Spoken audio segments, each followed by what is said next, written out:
उत्तर प्रदेश नगर निकाय चुनाव में ओबीसी आरक्षण पर हाईकोर्ट की लखनऊ बेंच ने अपना फैसला सुना दिया है। हाईकोर्ट ने ओबीसी आरक्षण के बिना ही निकाय चुनाव कराने का आदेश दे दिया है।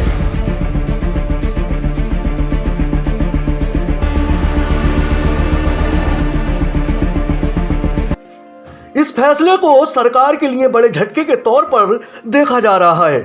इस मामले में 24 दिसंबर को बहस पूरी हो गई थी।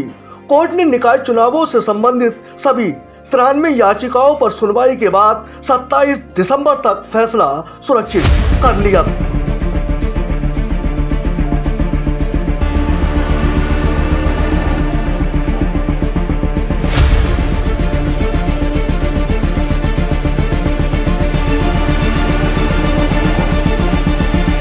हाई कोर्ट ने 5 दिसंबर को जारी ड्राफ्ट नोटिफिकेशन को भी खारिज कर दिया था। बेंच ने कहा कि अगर आरक्षण तय करना है तो ट्रिपल टेस्ट के बिना कोई आरक्षण तय नहीं होगा।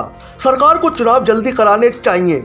ये आदेश जज देवेंद्र कुमार उपाध्याय और सौरभ लवानिया की खंडपीठ ने दिया। जनहित याचिका रायबरेली के सामाजिक कार्यकर्ता भेबब पांडे ने लगाई थी।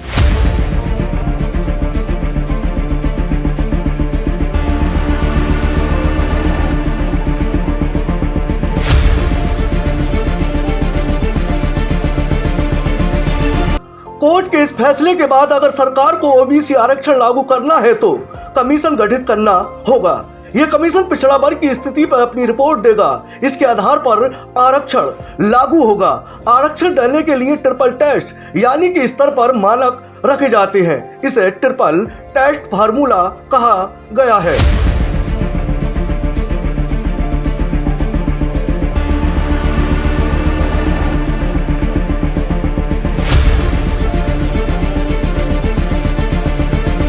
उत्तर प्रदेश सरकार की ओर से अपर महाअधिवक्ता विनोद कुमार शाही और मुख्य स्थायी अधिवक्ता अभिनव नारायण द्विवेदी ने सरकार का पक्ष रखा था।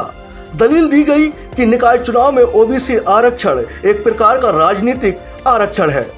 पहले मामले की सुनवाई के समय राज्य सरकार का कहना था कि मांगे गए सारे जवाब प्रीति शपथ पत्र में दाखिल कर दिए गए हैं। वे वकीलों ने आपत्ति करते हुए सरकार से विस्तृत जवाब की गुजारिश की, जिसे कोर्ट ने नहीं माना।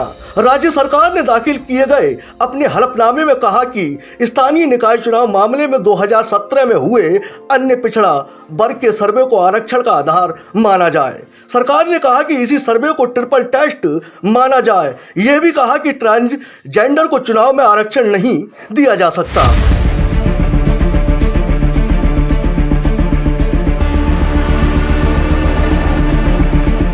याचिकाकर्ता के वकील शरद पाठक ने बताया कि अन्ना पिछड़ा वर्ग को आरक्षण देने के मामले में सुप्रीम कोर्ट ने कहा कि हर राज्य में अन्य पिछड़ा वर्ग की अलग अलग स्थितियां हैं। इसमें राज्य सरकार को तय करना होगा कि वह अपने राज्य में ओबीसी को कितना आरक्षण देना चाहते हैं। लेकिन महाराष्ट्र के एक मामले में सुप्रीम कोर्ट ने ट्रिपल टेस्ट का एक फार्मूला दिया है।